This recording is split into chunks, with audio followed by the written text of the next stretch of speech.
10 محرم کا روزہ رکھنا مسنون ہے، ساتھ 11 کا یا 9 کا شامل کر لیا جائے۔ حضور جب تشریف لائے مدینہ المنورہ میں تو حضور نے دیکھا کہ یہود روزہ رکھتے تھے، تو پوچھا تم روزہ کیوں رکھتے ہو؟ تو انہوں نے کہا کہ حضرت موسیٰ علیہ السلام کو قبطیوں سے اس دن نجات ملی تھی، تو فرمایا حضرت موسیٰ علیہ السلام کا حق ہمارے اوپر زیادہ ہے۔ تو حضور نے روزہ رکھا اور پھر فرمایا کہ اگلے سال اللہ نے چاہا تو ہم ساتھ ایک روزہ اور شامل کریں گے، تاکہ ان سے مشابہت نہ ہو جائے۔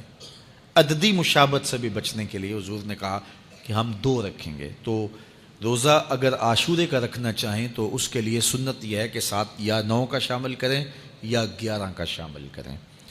تو جو افضل ترین روزے ہیں ان میں سے عاشورے کے روزوں کا بھی شمار ہوتا ہے۔ تو اگر ممکن ہو تو جن کو اللہ نے صحت عطا کی ہے، تو آج کل اتنی شدت کی گرمی بھی باقی نہیں رہی، تو وہ یہ روزے رکھیں، ذکر و فکر کے اندر ان ایام کو گزاریں، اپنے والدین کی قبروں پر، اعزاء و اقرباء کی قبروں پر ہر جمعے کو جانا چاہیے۔ اس کے علاوہ بھی جب موقع ملے، یہ رواج جو پیدا ہو گیا ہے کہ 9 محرم کو یا 10 محرم کو مٹی ڈالنے کے لیے وہاں قبرستان میں جایا جاتا ہے، یہ 8 10 15 سال سے شروع ہوا ہے، جبکہ اس کی کوئی اصل نہیں ہے۔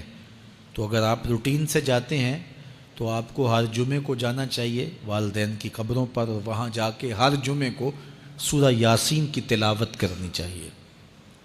تو سال کے بعد صرف 10 محرم کو یا 9 محرم کو جانا، یہ بہرحال اس دور کی ایجاد ہے، یہ کوئی مسنون نہیں ہے اور یہ کوئی سنت نہیں ہے۔ تو روٹین سے اگر کوئی جانے والا ہے تو چلا جاتا ہے تو کوئی حرج نہیں ہے۔ تو باقی یہ بڑے اشرف ایام ہیں، بابرکت ایام ہیں، اور ان کو بہت ساری نسبتیں حاصل ہیں۔ حضرت امام حسین رضی اللہ تعالی عنہ کی شہادت کے ساتھ یوم عاشور کو نسبت حاصل ہے، اور اس کے علاوہ بھی بہت سارے عالی مرتبت جو ہے وہ ہستیوں کے وصال کا دن بھی ہے، اور بہت سارے واقعات اس دن جو ہے وہ روح پذیر ہوئے ہیں۔ تو یہ اس لحاظ سے بہت ہی بابرکت اور جو ہے وہ مبارک یوم ہے۔